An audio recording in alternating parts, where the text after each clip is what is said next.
Welcome. In this video we are doing the static timing analysis and we are calculating the maximum operating frequency of a digital design. We have to calculate the maximum operating frequency of a digital design.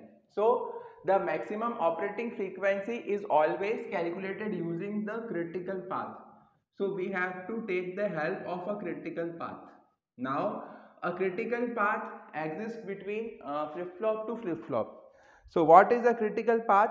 The critical path is the slowest path with the largest combinational time delay from flip-flop to flip-flop. So critical path is the slowest path in a digital design which has the largest combinational time delay.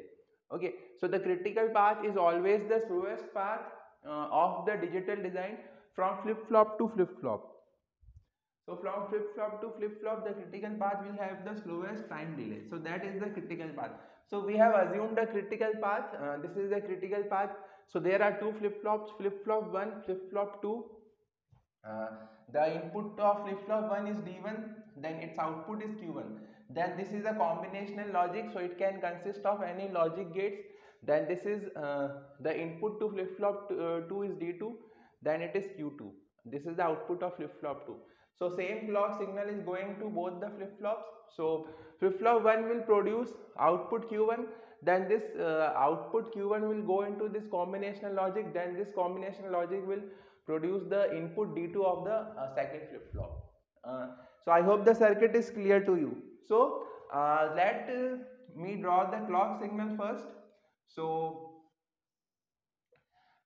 to understand the maximum operating frequency, we need to take two clock signals or we need to take two clock pulses. So this is the clock signal.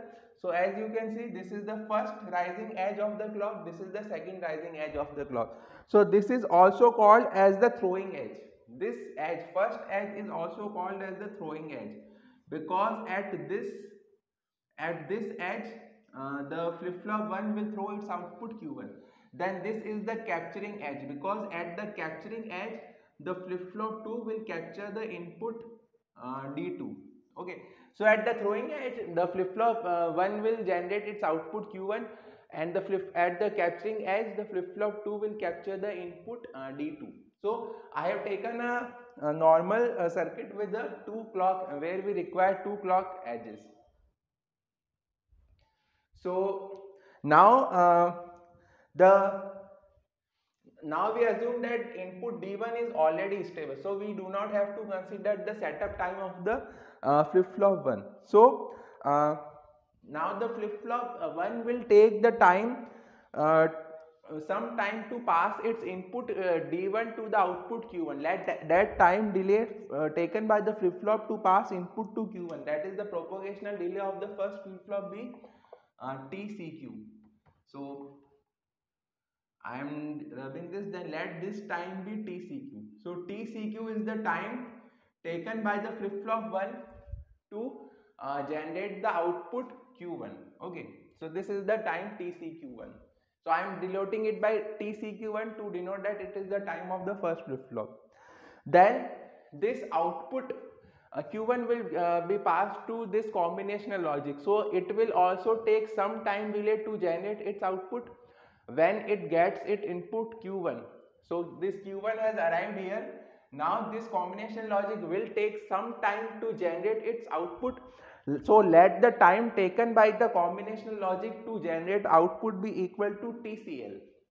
So TCL is the time taken by the combinational logic to generate the output from the input. So this is the time taken by the combination logic. Now this this output D2 is generated by this combination logic. D2 is generated by this combination logic. So this D2 is going as the input to the second flip-flop. This D2 is going as input to the second flip-flop. Now let the setup time of the flip-flop 2 be TSU. Let the setup time of the flip-flop 2 be TSU. So the setup time is the minimum time. We have already discussed this. This is the minimum time which is required, which is the requirement of the flip-flop. So before the arrival of the clock edge for which the input must be stable. So the setup time is the minimum time of the flip-flop before the arrival of the clock edge for which the input must be stable. So for this time TSU, the input D2 must be stable. It must not change. So the total time we can now find as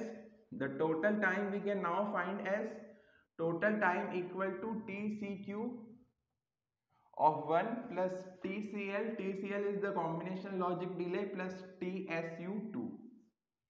So this is the total time or the minimum time which must be there.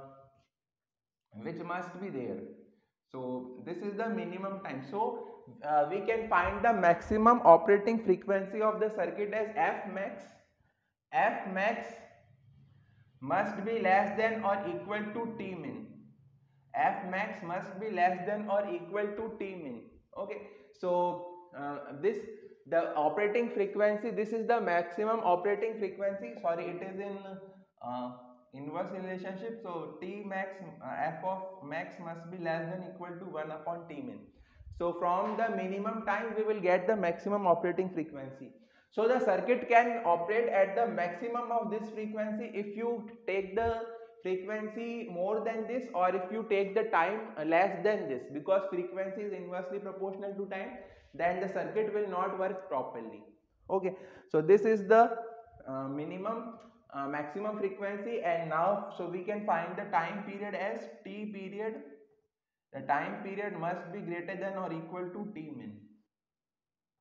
Okay, so the time period of the circuit must be greater than or equal to T min, or the maximum operating frequency of the clock circuit of the digital design is given by F max.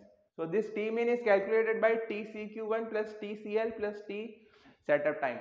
So the propagation delay of the first flip-flop, then the propagation delay of the combination logic, then the setup time of the second flip-flop. Okay, so this is how we can calculate the maximum operating frequency. So I hope you got the video, and please like and share the video and subscribe the channel for more content on VLSI and static timing analysis. And if you have any suggestions on which topic you want to watch the video, then please share your suggestion in the comment box of the video. Thank you.